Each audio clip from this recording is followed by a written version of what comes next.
افغانانو ورونو بریکینګ نیوز دی. شکر الحمدلله. څلېرویشت ساعته مخکې مې یو خبره کړې وه، ما سره ویډیو پرته ده، ویډیو هم در باندې خپله ګورم چې د پاکستان وزیر خارجه بلاول بټو او د هغې ملګري متحدین کفار هېوادونه چې د دې ملګري دي، همیشه د مسلمانانو د وژلو دپاره پروګرامونه جوړ کړي. غوښتنه کړې ده د امریکې او د هغې متحدینو نه چې په افغانستان باندې بیا ډرون او وی حملې وکړي. پرون 9 تاریخ و 9 دسمبر 2022 نن 8 تاریخ دی. هغه ویډیو هم در باندې خپل هم ګورم او د هغه امریکې بیانیه هم در باندې اورم. الحمدلله صحت مې اوس ګزاره کړې ده. پرون ما یو ویډیو کې ویلي، اوس انشاءالله ښه طرف ته روان یم. د میسجونو نه یو جهان مننه افغانانو ورونو.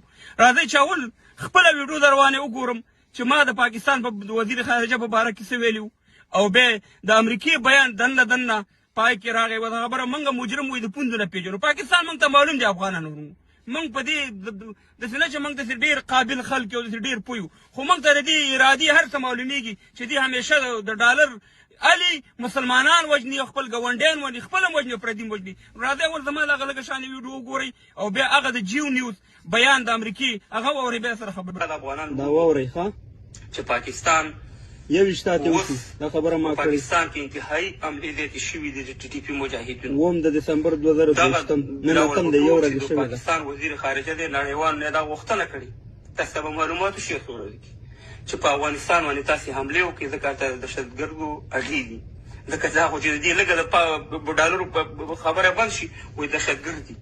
نو خبره دا ده چې یو طرف ته پاکستان دا کوشش کوي او طالبان ته د دې معلومات هم دي چې یاره پاکستان په دې کوشش کوي چې نړیوال بیا زموږ په ضد باندې یا زموږ د افغانستان په خلاف باندې وکړي. बुलेटिन में सबसे पहले बात करेंगे अमेरिका को अफगानिस्तान के एक बार फिर दहशतगर्दों की पनाह बनने का खदशा है। महकमा खारजा के तर्जुमान नेट प्राइस कहते हैं कि महसूस होता है तालिबान वादों को पूरा करने के काबिल नहीं। वाजे किया कि बैनुल-अक़वामी दहशतगर्द अफगानिस्तान में दोबारा मुनज़्ज़म हुए तो कार्रवाई करेंगे।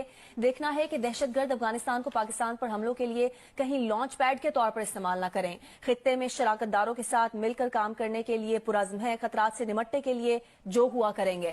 उन्होंने कहा पाकिस्तान के साथ बाहमी दिलचस्पी د افغانانو ورونو موږ ته د باندې پښتانه راشي ښکته پښتانه ساده پښتانه تاسې چې وایي نفرتونه مه خوروئ. ورور نفرت زه سره خورومه دا چې د دې په حق کې د دې په مقابل کې زه اواز اوچت نه کړم. زه نه مسلمان یم، نه افغان یم، نه انسان یم. دې همیشه پاکستان همدا کارونه کړي دا او زما وطن ته بیا جنګ راولي. دهشتګرد څوک دي؟ دهشتګرد خو ټول خپله ټریننګ کوي. دهشتګردو دا ډېر ورشي د عمران خان خبرې واورئ، د بل خبرې واورئ، د بل خبرې واورئ. نو نن زما خبره ما 40 ساعته مخکې دا خبره وکړه، الحمدلله هغه خبره رښتیا شوه. دې همیشه دا پروګرامونه جوړوي. زه یو بله خبره هم کوم افغانانو وروڼه چې په جمعه دوو کې کېدی شي پاکستان خپله په افغانستان باندې هوایي حملې وکړي لکه څنګه چې په خوست وکړي، لکه څنګه چې په کونړ باندې وکړي. خو یو خبره یاد ساته پاکستانه، قسم په خدای چې په افغانستان دې حملې وکړي چې جنګ به ستا په هېواد کې نه خلي. نو دا خبره هم یاد ساته پاکستانه چې انشاءالله دا ځل به هغه شان دی نه چې افغانان به خاموشه پاتې شي. دا ځل کې دې په افغانستان ډرون وشو که هر رقم حمله وشوه دا موږ نه امریکا کوي نه برطانیه کوي. ته ورته زمینه برابرې، ته موږ وژنې، ته موږ تباه او برباد کړې. نو نن الحمدلله افغانانو ورونو خپله ویډیو مې په ثبوت راته وښودله چې پرون ما هغه ویډیو کړې وه. بل دا دی چې زه کوم یو عکس شیر کوم د اشرف غني صاحب یا د بل عکس ته وګورو چې زوړ دی که نوی دی.